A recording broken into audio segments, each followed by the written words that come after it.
Job chapter 10, verse 14. If I sin, then thou markest me, and thou wilt not acquit me of mine iniquity. So we want you to see that sin brings on a mark. Again, sin brings on a mark from God. So God marks those who sin. I want you to pay attention to this now. The book of Psalms chapter 130, verse 3. I'm just getting straight to the point. If thou, Lord, shouldest mark iniquities, again, mark sin. Mark sin. O Lord, who shall stand? Question mark. But there is forgiveness with thee, that thou mayest be feared. See, look. If thou shouldest mark iniquity, that is what God is marking. Sin. It's not a computer chip. It's sin. That's the mark. Once again, we're going to show you this. The book of Isaiah, chapter 26, and verse 20. It says, Come, my people, enter thou into thy chambers, and shut the doors about thee. Hide thyself, as it were, for a little moment, until the indignation, remember that word, indignation, be overpassed. For behold, the Lord cometh out of his place to punish the inhabitants of the earth for their iniquity. So the Lord is going to, in his indignation, punish the people of the earth for sin. Notice, he's going to punish them for sin, which is the mark. The earth also shall disclose her blood, and shall no more cover her slain. So we see indignation. I want you to pay attention to that word. Let's move it along. The book of Habakkuk, chapter 3, verse 12. Thou didst march through the land in indignation. There's indignation again. Thou didst thresh the heathen in anger. So the indignation is going toward the Gentiles. The indignation of God is going toward the Gentiles. Okay, you see now the indignation is going toward the Gentiles. Thou wentest forth for the salvation of thy people. So in God's indignation toward the Gentiles, he's going to save his people from them. Oh, look at that. Even for the salvation with thine anointed. Thou woundest the head out of the house of the wicked. So the Gentiles are the wicked. By discovering the foundation unto the neck. Look at that. So when we're reading about the Lord's indignation, it's going to be upon the Gentiles. And he's going to save his people from them. Let's continue to read.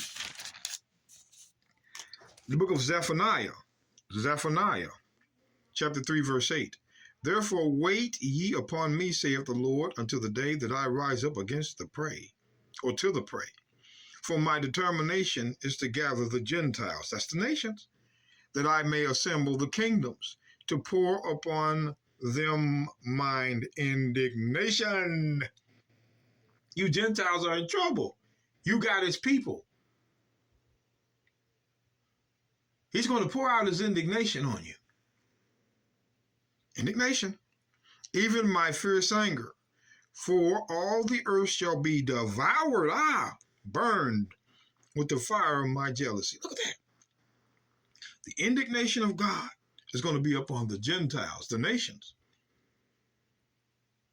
Oh, but let's see. Wait a minute.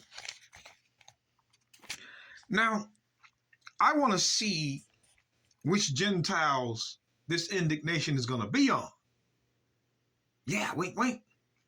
Yes, sir. Let's read. Malachi 1, verse 1. The burden of the word of the Lord to Israel by Malachi.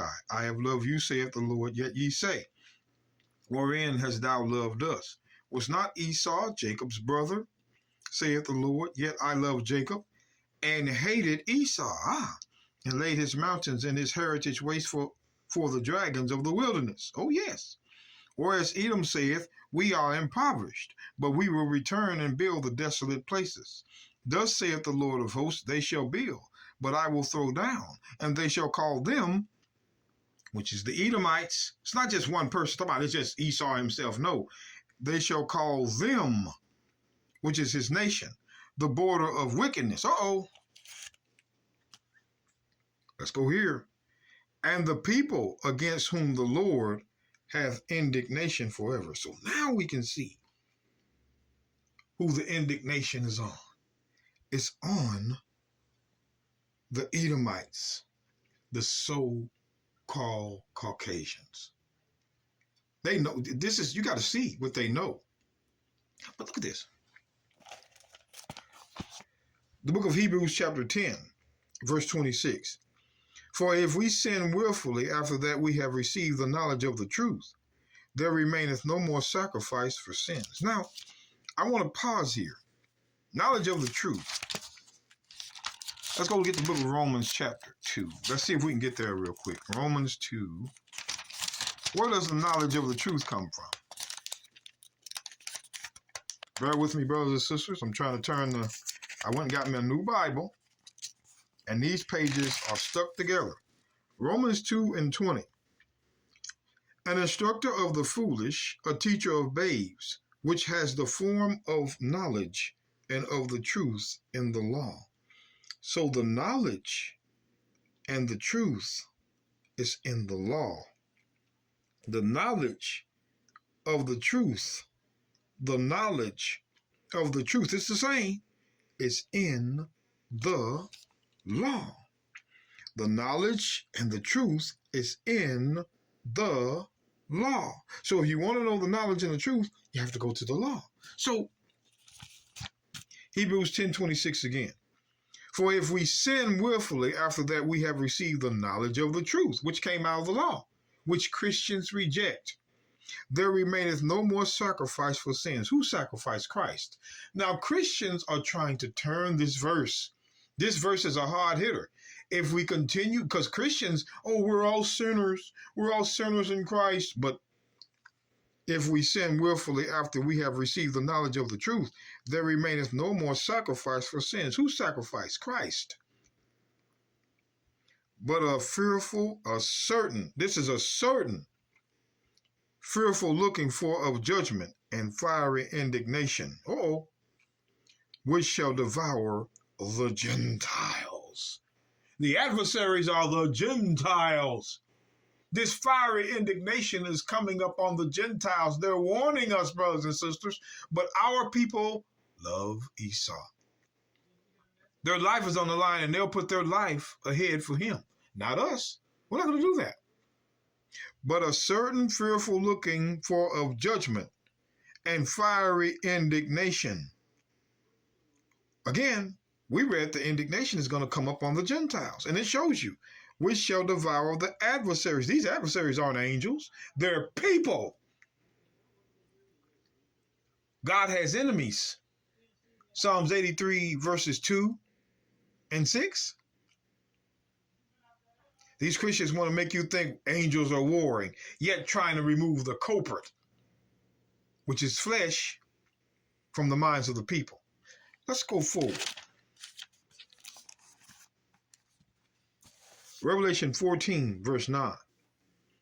And the third angel followed them, saying with a loud voice, if any man worship the beast and his image and receive his mark. What is his mark? Is his mark a computer chip? No, his mark is sin. If you worship the kingdom and their white Christ, you're going to receive his mark in your forehead or in your hand. You're going to receive the mark. That's why it says, the same shall drink of the wine of the wrath of God, which is poured out without mixture into the cup of his indignation. Who was his indignation on? Gentiles. His indignation was on Gentiles. So this lets us know that those that would have the mark of the beast would be Israelites that worship him.